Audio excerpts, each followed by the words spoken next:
Alright guys, this video was brought because we were having a great discussion in the Patreon group chat just yesterday, and it was really intriguing. It made me look into things a little bit more rather than what I just thought initially, and I'm really happy to get into it. I think it was a great idea, and thank you all for requesting this video. But before we start, please, if you have not decided to support the show on Patreon, please do so. I get a lot of questions of what is Patreon. I know it's kind of relatively new for a lot of people, but Patreon is a website where it allows you to make a monthly donation to your favorite content creators. And in the case of the Fantasy Flock Network, we actually give y'all things in return for these monthly donations to continue the daily videos coming. And what we give in return is you actually get to join Dynasty leagues with us. You get exclusive access to Dynasty group chats, and you just get us on a daily basis. You can DM me, ask me a question any time of the day, and as soon as I see it, I will give you an answer. Ask anyone on Patreon.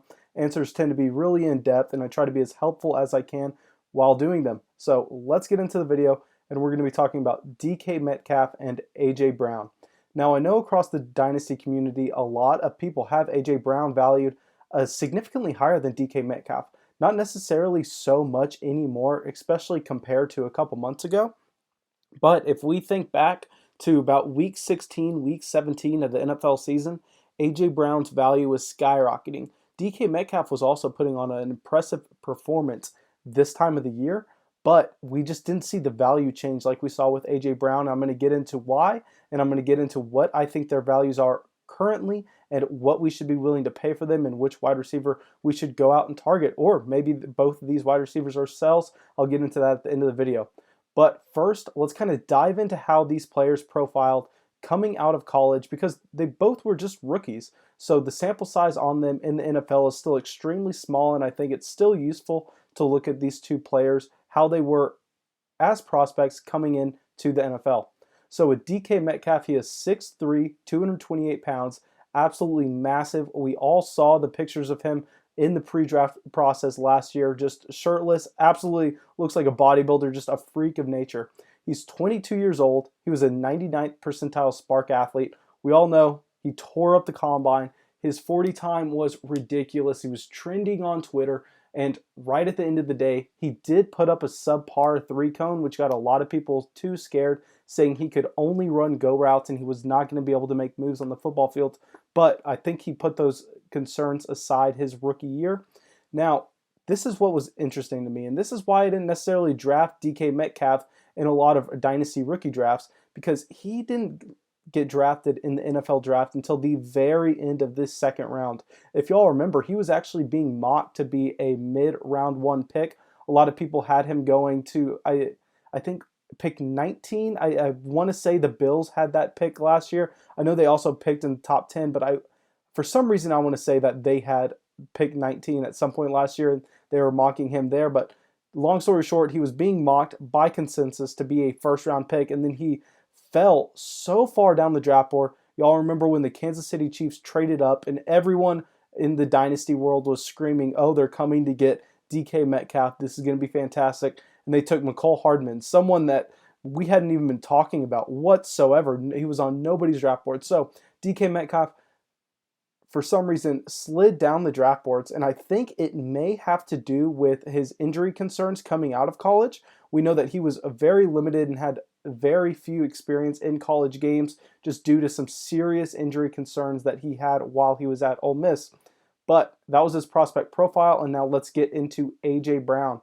A.J. Brown is 6 foot, 226, so he's a little more stocky, and he's kind of built like DJ Moore in a way compared to DK Metcalf.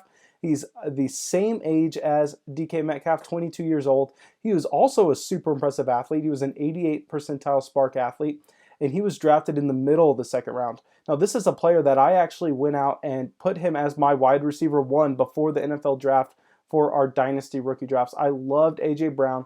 I thought as a prospect, he checked every single box. And then he lands in Tennessee, a spot that I really didn't like. I don't think anybody really liked it, a run-first team.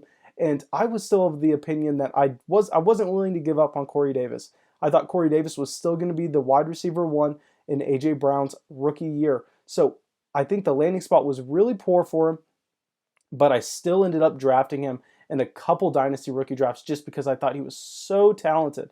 So as prospects, these players are really similar if you compare them in terms of dynasty value and what we thought of them coming in. They had pretty much identical dominator ratings, so whenever they were on the field at Ole Miss, they were pretty much equally productive.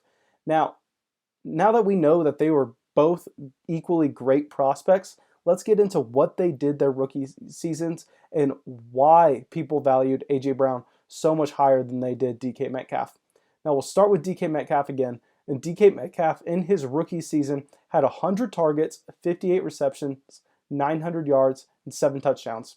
Now, in my opinion, he did this very quietly. I didn't really hear anybody across Dynasty podcasts mentioning how great DK Metcalf's rookie season was.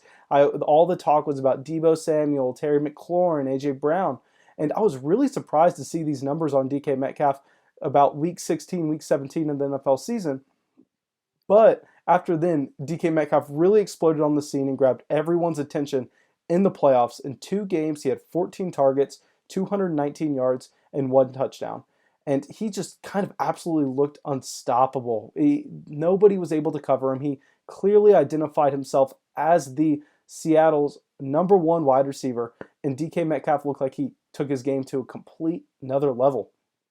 Now, if we compare this to A.J. Brown, in his rookie season, A.J. Brown had 84 targets, 52 receptions, 1,051 yards, and 8 touchdowns. Now, this is really interesting because if we look at the volume, you would expect that A.J. Brown, the way he prototypes at wide receiver, he would be receiving more targets and be less efficient than DK Metcalf was, but it was really the exact opposite. A.J. Brown did more on less targets than DK Metcalf did with a significant amount of targets. And this is a little concerning for me, at least for 2020 when it comes to the A.J. Brown profile. A.J. Brown had a lot of long touchdown runs, and we know that they're not very sustainable. They really fluctuate year to year, and you can't really rely on them to be consistent season to season. So I think that we can easily expect A.J. Brown to regress when it comes to efficiency and what he did per target. But on the other hand, I think it's easy to expect A.J. Brown to get an increase in targets going into year 2 and stepping it up from 84 targets. He really didn't come on until the last stretch of the NFL season.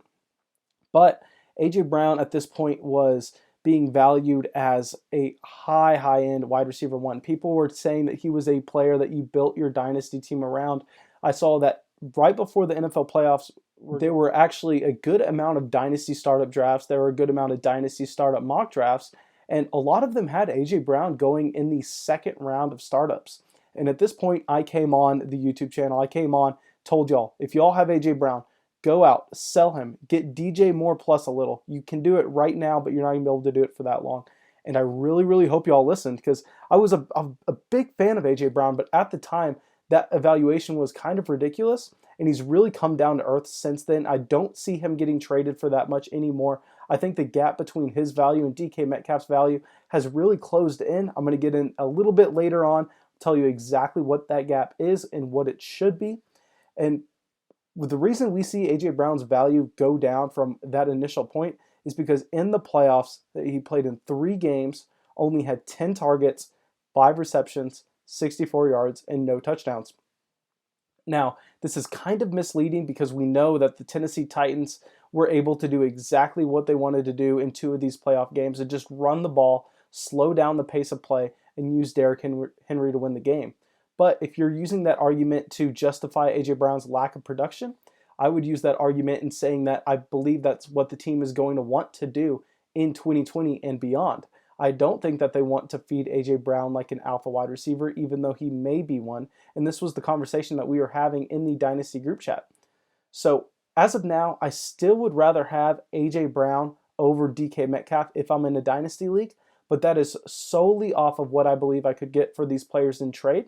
I think if I was forced to take one of these guys and keep them on my Dynasty team, I was not allowed to move them. I may take DK Metcalf, which is surprising to say, but after looking at both players' overall profile and both players' performance in their rookie seasons, I think I'm going to lean DK Metcalf. And let me give y'all a more recent example of what these wide receivers' actual value are in your Dynasty leagues. And in my most recent Dynasty league, in this startup. It was a $100 league, so these guys know what they're doing. They're serious about Dynasty fantasy football, and this isn't just a mock draft that nobody has any investment in.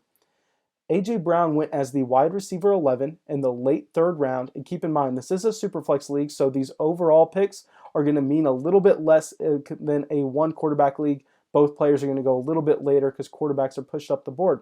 But anyway, A.J. Brown went as the wide receiver 11 in the late third round, and DK Metcalf went as the wide receiver 15, which in wide receiver rankings, that isn't that big of a gap, but it was a massive tier break in that DK Metcalf lasted until the mid-fifth round of this startup, while A.J. Brown went in the late third round. So what this tells me is if I'm the A.J. Brown owner, I'm not necessarily going to try to move him straight up for DK Metcalf plus some, just because I think if you're going and approaching the DK Metcalf owner and trying to get DK Metcalf and a little bit extra, you're not necessarily going to be taken seriously. And I know that's what most podcasters would advise doing, but I'm here telling you that most podcasters don't play in a lot of Dynasty fantasy football leagues. I know how these work. I know how players think, and they're not going to fall for that. That's too simple. You're going to have to kind of attack it in a different way. If I had A.J. Brown, I would be trying to trade for more liquid assets that I could then flip into DK Metcalf. For example, I'd be trying to trade A.J. Brown for, I didn't even think about this, but I just remembered about a month ago, I actually made an A.J. Brown trade, and I traded A.J. Brown for the 110, a 2020 first round pick, and a 2020 second round pick. Now keep in mind, this is a superflex league, and this is a points per carry league. So if you convert that 110 to a one quarterback league, non-point per carry league, that is about the 105.